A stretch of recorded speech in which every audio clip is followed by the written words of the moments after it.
축원합니다. 아멘. 여러분들은 누군가 식사를 할 때 가장 중요하게 생각하는 것이 있다고 한다면 무엇입니까? 음식의 맛인가요? 그 식당의 분위기입니까? 아니면 그 식당에서 제공하는 서비스나 음식의 재료입니까? 제가 생각할 때는 사람입니다. 무엇을 먹느냐보다 누구랑 함께 먹느냐에 따라서 그 음식의 맛도 달라지기 때문이죠. 산의 진미가 잔뜩 차려져 있으면 뭐 하겠습니까? 함께 식사하기에 정말 불편한 사람과 밥을 먹는다면 얼른 일어나고 싶을 뿐이지 그 맛이 느껴지기라도 하겠습니까? 차라리 무엇을 먹더라도 혼자 먹는 것이 나을 겁니다. 그러면 여러분들은 저와 함께 식사하는 것은 어떻습니까? 아내가 상품으로 목사와 함께하는 식사권을 주자 이렇게 저한테 이야기를 했어요. 그래서 제가 그랬습니다. 누가 저와 식사하는 걸 상으로 여기겠냐고. 예수님과 함께하는 식사는 어떻습니까? 너무 좋겠죠? 정말 좋겠죠? 말로 표현 못할 정도로 기쁘고 신나며 행복하겠죠? 과연 그럴까요? 오늘 본문의 이야기를 통해서 예수님과 우리와의 관계를 깊이 생각해 볼 수 있는 그런 기회가 되기를 원합니다. 오늘 우리가 읽은 21장은 예수님께서 부활하신 후 디베랴 호수에서 제자들에게 나타내신 그 장면이 기록되어 있습니다. 베드로가 나는 물고기 잡으러 가노라 하면서 가니 함께 있던 도마와 나다나엘과 세베대의 두 아들 야고보와 요한 그리고 이름을 알 수 없는 제자들도 함께 가겠다고 나섰어요. 하지만 결과는 아무것도 잡지 못했습니다. 그들은 분명히 애썼을 겁니다. 한 마리라도 잡고자 노력했을 겁니다. 그런데 한 마리도 잡지 못했어요. 그 분위기가 예전에 있었던 어느 날과 비슷하지 않습니까? 예수님께서 처음 베드로의 배에 오르시기 전 그날 밤에 있었던 일이었죠. 베드로는 밤새도록 그물을 내리며 수고하였지만 아무것도 잡지 못했고요. 허탈한 심정으로 그물을 씻고 정리하고 있던 그날입니다. 그날 예수님께서는 깊은 데로 가서 그물을 내려 고기를 잡으라 말씀을 하셨습니다. 오늘 본문의 배경과 좀 비슷하죠? 도시에 사는 사람이랑 바다에 사는 사람이랑 어떻습니까? 느낌이 비슷할까요? 아니면 완전히 다를까요? 바다의 거친 파도와 싸우며 살았던 사람들에게서는 왠지 거칠고 투박한 그런 느낌이 듭니다. 베드로가 예수님을 보면서 이 사람이 자기처럼 바다에서 씨름하며 살았던 사람이구나라고 그렇게 느꼈을까요? 전혀 아닐 겁니다. 베드로의 삶의 도구는 배와 그물이었던 반면에 예수님의 삶의 도구는 망치와 연장이었어요. 마태복음 13장 55절에는 예수님의 아버지 요셉의 직업이 목수였다 그렇게 되어 있고요. 마가복음 6장 3절에는 예수님이 목수이다 라고 되어 있습니다. 이스라엘의 집들은 나무 자재가 귀해서 나무로 된 집이 거의 없었어요. 거의 다 돌로 된 집입니다. 그래서 목수라기보다는 예수님의 직업이 건축가라 보는 것이 더 맞습니다. 어쨌든 직업군이 완전히 다른 사람들이 만났는데 베드로가 딱 봐도 이 사람이 자기와 같은 일을 하는 사람이 아니라는 것 정도는 알았을 겁니다. 그럼에도 베드로가 깊은 데로 가서 그물을 내렸던 이유는 예수님께서 하시는 말씀을 들었기 때문이었고요. 예수님의 그 존재 자체가 주는 느낌 때문이었을 겁니다. 베드로는 그렇게 그물을 던졌고 그물이 찢어질 정도로 잡게 되었습니다. 그제서야 베드로는 비로소 예수님이 누구이신지를 깨닫게 되고요, 그 무릎 앞에 엎드리게 됩니다. 주여, 나를 떠나소서, 나는 죄인이로소이다. 단순히 물고기를 많이 잡았기 때문이 아니라 예수님의 존재에 대한 인식이 변화되었기 때문이었어요. 그물을 내릴 때만 하더라도 자기와는 좀 다른 그런 사람이라고 하는 느낌 정도였다고 한다면, 이제는 그 예수님을 신적인 존재로 인식하게 되었다라는 것이고요, 그 거룩한 존재를 직접 대면하면서 느낀 그 경외감을 표현하고 있는 겁니다. 그리고 그날부터 예수님의 말씀에 따라 배와 그물, 삶의 모든 도구를 버려두고 예수님을 따르기 시작한 거죠. 여러분들도 예수님을 처음 만났을 때가 있으시죠? 그때의 마음과 감정이 분명히 있으셨을 겁니다.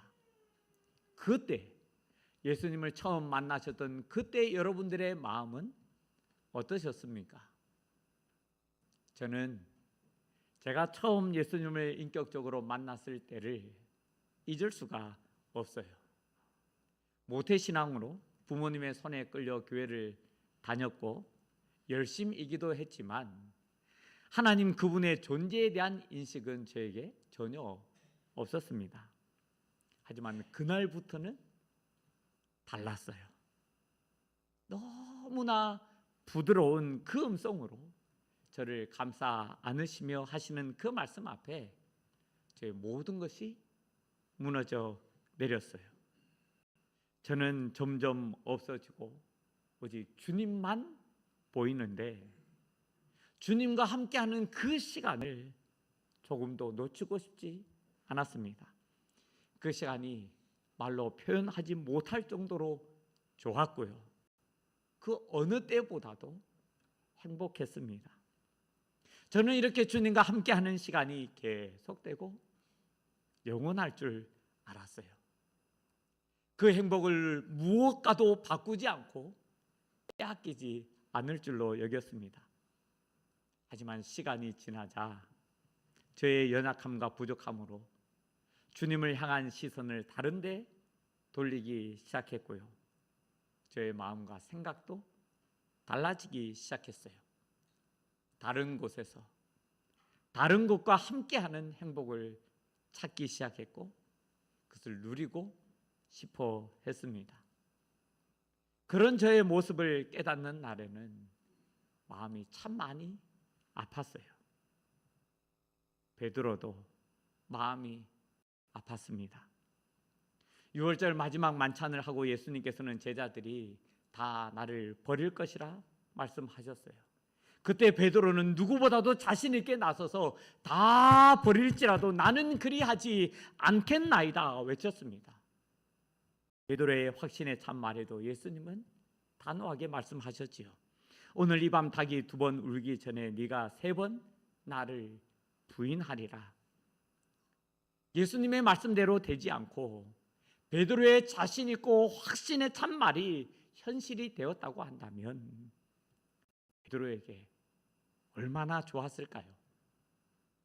예수님께서 대제사장들과 서기관들과 장로들에게서 파송된 그 무리에게 붙잡혀 가실 때 제자들은 모두 예수님을 버리고 도망갔고요, 베드로는 대제사장의 명 앞에서 예수님을 부인하되 저주하며 맹세까지 하면서 부인했어요.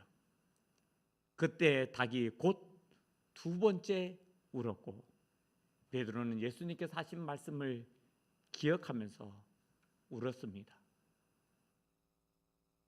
예수님은 십자가에 못 박혀 죽으셨고 다시 살아나셨어요. 다시 살아나신 예수님을, 그 예수님을 만나는 베드로의 마음은 어땠을까요? 다시 만나 오직 반가움만 있었을까요? 누군가에게 잘못을 저질렀을 때 아무렇지 않게 그 사람을 바라볼 수 있던가요? 그 사람이 나와 정말 친하고 가깝게 지냈던 사람이라고 한다면 더더욱 아무 일 없었던 것처럼 그저 좋아하고 기뻐하면서 볼 수 있었던가요? 예수님을 누구보다도 열정적으로 따랐던 베드로였기에 누구보다도 예수님께 대한 미안한 마음과 죄송함과 부끄러움이 있었을 겁니다. 그 마음은 부활하신 예수님을 처음 만나고 시간이 지난 지금도 남아 있었을 것이고요. 오늘 예수님을 처음 만났을 때와 똑같은 일이 발생하자 생각했을 겁니다. 내가 예수님을 따를 자격이라도 있을까? 예수님의 제자로 남아있는 것이 맞는 걸까?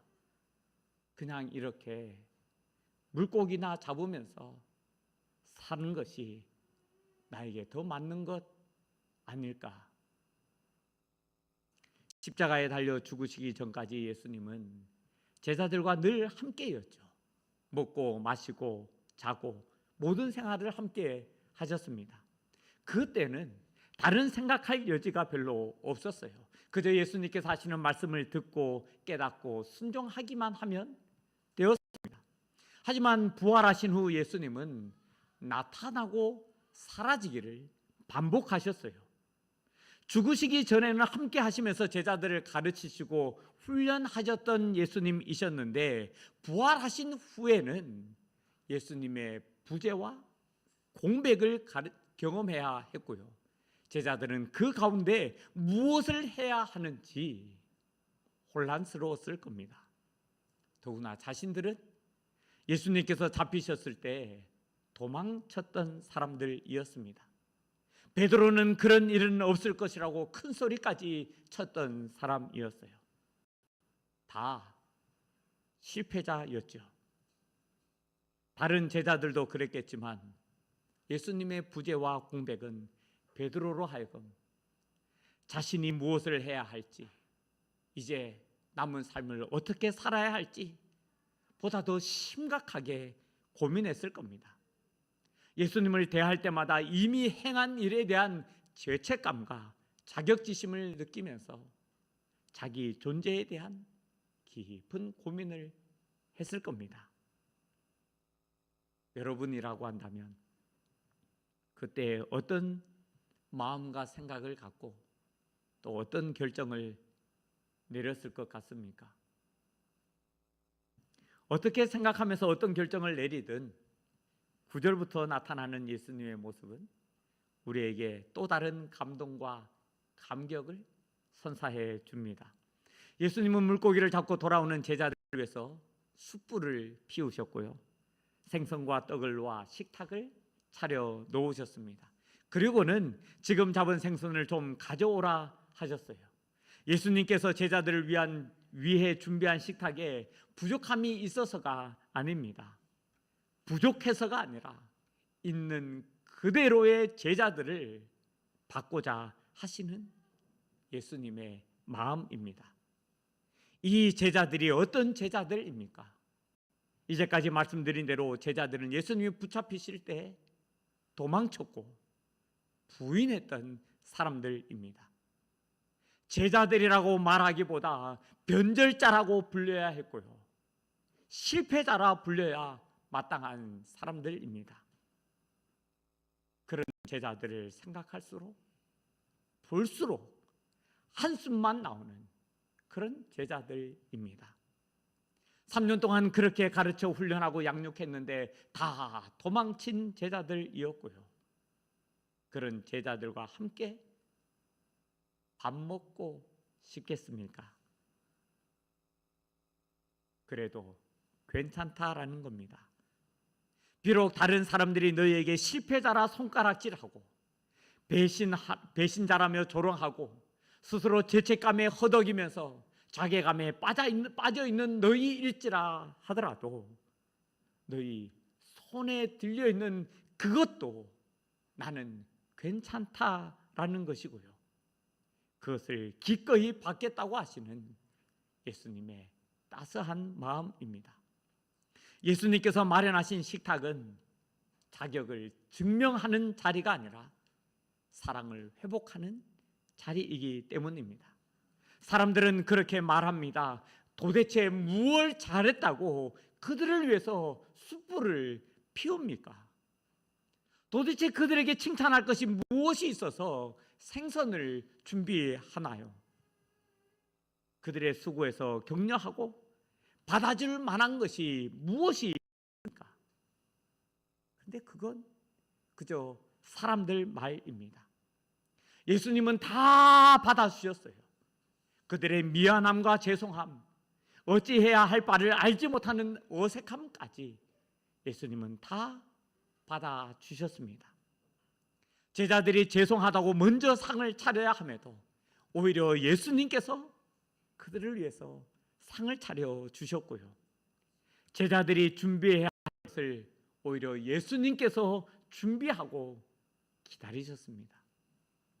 제자들의 마음이 따뜻해지고 풍성해지게 숯불도 피우셨고요. 생선도 놓았고 떡도 놓았습니다.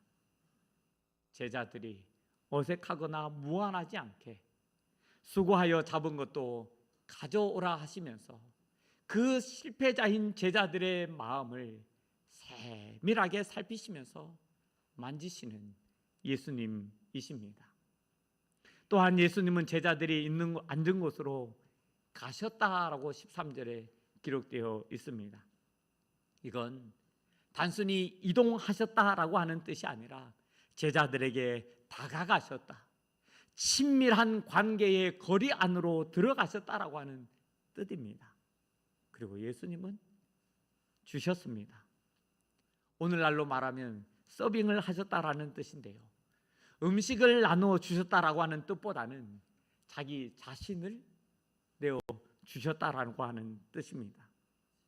예수님은 자책감과 자괴감에 여전히 쭈뼛거리는 제자들의 마음 그 안으로 들어가셨고요. 음식을 나눠주시면서 자기의 마음 또한 나누어 주셨습니다. 본문을 보시다시피 이 식탁의 자리는 침묵만 가득했지만 그 어느 때보다도 많은 예수님의 그 사랑의 메시지가 선포되고 있는 겁니다. 내가 너희를 사랑한다고 하는 그 말씀, 내가 붙잡혔을 때 살겠다고 도망친 너희를 나는 여전히 사랑한다고 하시는 주님의 말씀, 3번씩이나 부인하고 저주하고 맹세한 너희지만 그래도 나는 너를 사랑한다 하시는 예수님의 말씀, 스스로 실패자로 여기고 낙담하여 주저앉아 있는 너희일지라도 나는 누구보다 너희를 사랑한다 하시는 예수님의 말씀입니다. 이 말씀은 그저 던지는 위로의 말이나 사명을 감당하도록 격려하는 말이 아닙니다. 쓰러진 제자들을 붙잡아 일으켜 세우시는 사랑의 말씀이고요, 그들의 상처와 아픔과 눈물을 닦으시고 치유하시는 사랑의 말씀입니다. 말로만 하는 것이 아니라 식탁을 통해서 숯불보다 뜨겁고 생선과 떡보다 풍성함을 보여주시는 예수님의 그 사랑의 말씀입니다. 죄 많고 허물 많은 우리가 예수님께서 마련하신 식탁에 초대받는다고 마냥 좋겠습니까? 어제 지은 우리의 죄의 흔적이 아직 사라지지도 않았고 하나님과 세상에서 저울질하며 사는 이중적인 모습이 아직도 그대로 남아있는데, 없애지도 못했는데 그 식탁에 초대받는 것 괜찮겠습니까? 하나님 말씀에도 완고하여 자기 뜻과 생각을 꺾을 줄 모르고 자기가 옳다 하는 말을 고집하는 그 마음을 가지고도 그 식탁의 자리에 초대받아 앉아 있으면서 신나고 행복하겠습니까? 사명을 주어 맡겼는데 매일 실패하고 또 실패하는 우리가 어떻게 당당하게 식탁의 초대에 응하겠습니까? 오히려 죄송스럽고 부끄러워 불편하고 거북한 자리일 뿐입니다. 그런데 이 식탁의 분위기를 바꾸시는 분이 예수님이십니다. 예수님과 마주한 식탁에서 어색함과 거리감이 느껴지는 바로 그때 예수님께서는 와서 함께 밥 먹자 초청하십니다. 준비한 생선과 떡을 가지고 불편했던 우리의 마음에 먼저 찾아오셔서 위로해 주시고 따스한 마음으로 어색한 우리의 마음을 어루만져 주십니다. 하나님 나라 백성으로 사는데 실패하고 또 실패해도 나는 여전히 너를 사랑한다고. 네가 잘해서 성공해서가 아니라 나는 너를 있는 그대로 사랑한다고. 믿음이 자라지 못하고 합당한 믿음에 살지 못해 오히려 나를 피하고 싶은 너일지라도 나는 너를 사랑한다고. 수많은 결단에도 넘어지고 흔들려 자책하는 너이라 할지라도 나는 너를 사랑한다고 하시는 예수님의 사랑의 음성입니다. 우리는 오늘날 하나님의 부재와 공백을 경험하면서 하나님께서 우리를 사랑하지 않으시는 것처럼 느껴질 때가 많이 있습니다. 제자들도 그렇게 느꼈을지 모르겠습니다. 부활하신 예수님은 제자들과 함께 계시지 않으셨죠. 아마 제자들은 부활하신 예수님이 예전처럼 자기들과 늘 함께 계실 것이라고 여겼을 겁니다. 그런데 그렇지 않은 예수님을 보고 깊은 고민에 빠졌을 거예요. 하지만 그들은 몰랐던 겁니다. 예수님의 부재와 공백은 제자들을 향한 또 다른 사랑이고 위로이며 격려라는 것을 몰랐습니다. 지금까지는 육체적으로 함께하면서 제자들을 가르치고 훈련하여 양육하셨지만 이제는 영적으로 함께함을 통한 가르침과 훈련을 통한 양육이 시작된 겁니다. 보이지 않아 계시지 않는 하나님의 부재로 받아들이지 말고 늘 언제 어디서나 함께 하시는 나임을 믿으라는 겁니다. 너희의 실패가 지금의 부재와 공백을 만들었다고 탓하고 있는 것이 아니라 이제 나의 부재와 공백 속에도 나는 너희와 함께 한다고 하는 더 큰 믿음을 가지라고 하는 예수님의 말씀입니다. 우리도 그렇습니다. 우리가 들을 수 없다고 해서 말씀하지 않으시는 하나님이 아닙니다. 우리가 볼 수 없다고 해서 계시지 않는 하나님이 아니에요. 오늘도 하나님께서는 나는 너를 사랑한다 말씀하고 계시고요. 그 사랑과 인자와 자비로 우리와 함께하고 계십니다. 우리가 어떤 모습이든지 비록 실패자의 인생을 사는 것처럼 느껴질지라도 변함없이 우리에게 사랑을 고백하시며 함께하시는 하나님이십니다. 그래서 예수님께서 초청하신 이 식탁은 사랑입니다. 사랑 없이 준비되지 않은 식탁이고요. 사랑 없이 행해지지 않은 식탁입니다. 사랑 가득한 식탁이고 사랑 넘치는 식탁이고 사랑과 위로와 격려가 끊임없이 넘쳐나는 식탁입니다. 사랑을 빼놓을 수 없는 식탁이고 사랑 없이 말할 수 있는 것은 아무것도 없는 식탁입니다. 이 사랑의 식탁 가운데 우리가 또한 한 가지 기억할 것이 있습니다. 이 식탁은 단순히 우리를 위로하고 격려하는 식탁만이 아니라는 겁니다. 이 사랑의 식탁은 우리를 다시 세워 세상으로 보내는 식탁이기도 합니다. 넘어지고 쓰러진 우리를 위로하고 격려하는 사랑의 식탁임과 동시에 다시 부르심의 자리입니다. 상한 마음을 치유하시고 새 힘과 능력으로 덧입히셔서 다시 세상으로 나아가게 하는 자리입니다. 우리는 이 식탁에서 일으키심을 받아 세상에서 하나님 나라 백성으로 살아가기 위한 새로운 순종을 시작하는 겁니다. 그 사랑은 예수님의 육체적인 임재와 함께 하심이 끝난 것이 아니라 더 강하고 놀라운 성령님의 임재 가운데 계속해서 새롭게 일어나며 늘 머물러 있음을 우리에게 알려주고 있습니다. 우리의 모습과 상태와 상관없이 성령님 안에서 그 사랑을 더 깊이 더 풍성하게 경험하게 하십니다. 그래서 말로 다 할 수 없는 더 큰 사랑이 오늘 우리 가운데 있습니다. 우리를 결코 포기하지 않으시고 사랑 가운데 끝까지 붙잡아 주시는 것만이 아니라 우리를 기꺼이 사용하시는 하나님의 놀라운 사랑입니다. 실패하고 그래서 낙담하며 주저앉아 있는 우리라 할지라도 우리를 통해서 더 많은 일들을, 더 크고 위대한 일들을 이루시며 경험하게 하고자 하시는 하나님의 사랑입니다. 우리와 우리의 가정과 우리 교회를 통해 세상 가운데 전하여 나타내고자 하시는 하나님의 사랑이 오늘도 우리의 삶에, 우리의 가정 가운데, 우리 교회 가운데 가득하게 채워져 있습니다.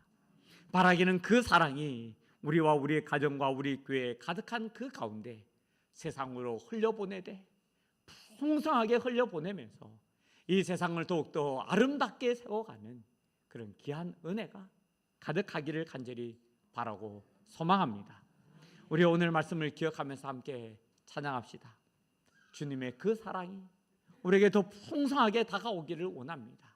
또한 그 사랑을 우리가 함께 고백하며 세상을 향해 나아갈 수 있기를 간절히 바라고 원합니다.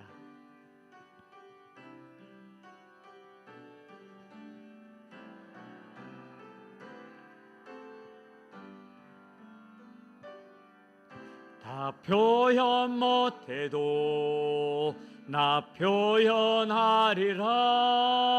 다 고백 못해도 나 고백하리라. 다 할 수 없어도 나 알아가리라. 다 닮지 못해도 나 닮아가리라. 다 표현 못해도 나 표현하리라. 다 고백 못해도 나 고백하리라. 다 할 수 없어도 나 알아가리라. 다 닮지 못해도 나 닮아가리라.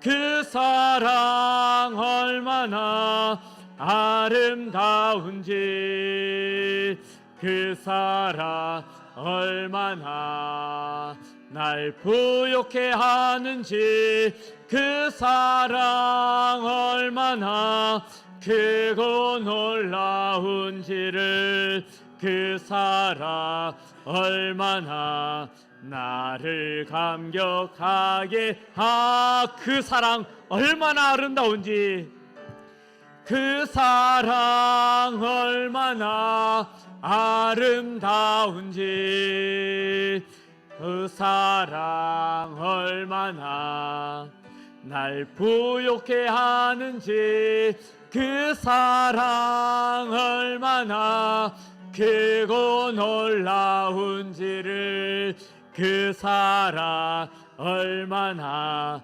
나를 감격하게 다시 한번 고백할까요? 그 사랑 얼마나 아름다운지, 그 사랑 얼마나 아름다운지, 그 사랑 얼마나 날 부욕해 하는지, 그 사랑 얼마나 크고 놀라운지를, 그 사랑 얼마나 나를 감격하게 하는지